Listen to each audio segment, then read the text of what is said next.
پر مسح کا حکم، اگر جرابیں واٹر پروف ہوں تو کیا ان پر مسح ہو سکتا ہے؟ یاسر صاحب ریاض سے۔ یاسر صاحب، صرف واٹر پروف ہونا کافی نہیں ہے موزوں کے لیے، بلکہ یہ بھی ضروری ہے کہ اتنے موٹے ہوں کہ انہیں پہن کر 3 میل چلا جانا ممکن ہو۔ یعنی بعض اتنے باریک ہوتے ہیں کہ آپ چل ہی نہیں سکتے ان میں ننگے پاؤں، یعنی ننگے پاؤں سے بغیر جوتوں کے، اتنے موٹے ہوں۔ دوسری بات یہ کہ وہ اپنے سہارے پہ کھڑے ہوئے ہوں، ربڑ کے ذریعے ان کو پنڈلی پہ نہ باندھا گیا ہو، یا بے شک ربڑ کے ذریعے باندھا گیا ہو لیکن وہ ربڑ ایسی ہو کہ نہ بھی ہوتی تو بھی وہ کھڑے رہ سکتے تھے، اتنا ان میں ایسے ہونے چاہیے وہ کہ اپنے سہارے پہ کھڑے ہو سکیں وہ، اور اتنے باریک بھی نہ ہو کہ ان سے پاؤں جھلک رہا ہو۔ یہ شرطیں فقہا نے لگائی ہیں موزوں پہ مسح کے جائز ہونے کے لیے۔ بعض لوگ اعتراض کرتے ہیں یہ شرطیں کہاں سے نکالی ہیں، قرآن و حدیث میں دکھاؤ کہاں سے نکالی ہیں۔ تو جو حضرات یہ شرطیں نہیں بتاتے نا ان پہ سوال ہوگا۔ وجہ اس کی یہ ہے کہ ہمیں رسول اللہ صلی اللہ علیہ وسلم کے دور میں جن موزوں کا تذکرہ ملتا ہے، جن موزوں کا ذکر ملتا ہے کہ جو صحابہ اور نبی استعمال کیا کرتے تھے، یہ وہ موزے ہوتے تھے جنہیں جوتوں کے بغیر پہن کے لوگ لمبے لمبے سفر کیا کرتے تھے۔ ان موزوں پہ ہمیں مسح کے جواز کا حکم ملتا ہے، جن کو عربی میں خف کہا جاتا ہے، اور ایک حدیث میں جورب کا بھی تذکرہ ہے، تو جورب کا اطلاق خفین پر بھی ہوتا ہے۔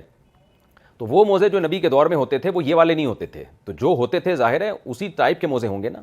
اس لیے کہ عبادات میں جو ہے نا عقل نہیں چلتی ہے کہ آپ نے خود سے عقل سے کچھ فیصلہ کر لیا۔ ہاں قیاس شریعت میں جائز ہے، لیکن قیاس کہتے ہیں کہ جس کو آپ قیاس کر رہے ہیں وہ اس کی مثال ہو جو حدیث میں جس کا تذکرہ آیا ہے۔ یعنی حدیث میں جن موضوع کا تذکرہ آیا ہے تو دوسرے موضوع کو جب ان پر قیاس کیا جائے گا تو قیاس میں پہلی شرط یہ ہے کہ مقیس اور مقیس علیہ میں مماثلت ہونی چاہیے۔ تو ظاہر ہے ایسے موضوع کو ان موضوع پر قیاس کیا جائے گا جن میں وہ صفات پائی جاتی ہوں جو نبی کے دور میں جن موضوع میں جس طرح کے موزے ہوا کرتے تھے، تو یا تو وہی والے موزے ہوں یا ان جیسے موزے ہوں، تو ان جیسے موزوں کو ان موزوں پر قیاس کیا جائے گا۔ یہ جو آج کل موزے آ رہے ہیں نا مارکیٹ میں، ساکس پہن کے لوگ آفس جا رہے ہیں اور جوتے پہن کے، ان پر مسح جائز نہیں ہے، کیونکہ یہ وہ والے موزے نہیں ہیں جو نبی کے دور میں ہوتے تھے، اور اس میں آپ اپنی طرف سے فیصلہ نہیں کر سکتے۔ تو جو یہ کہتا ہے کہ اس موضوع پر بھی مسح جائز ہے، ان سے دلیل پوچھی جائے گی کہ اس کا تو حدیث میں تذکرہ ہی نہیں ہے۔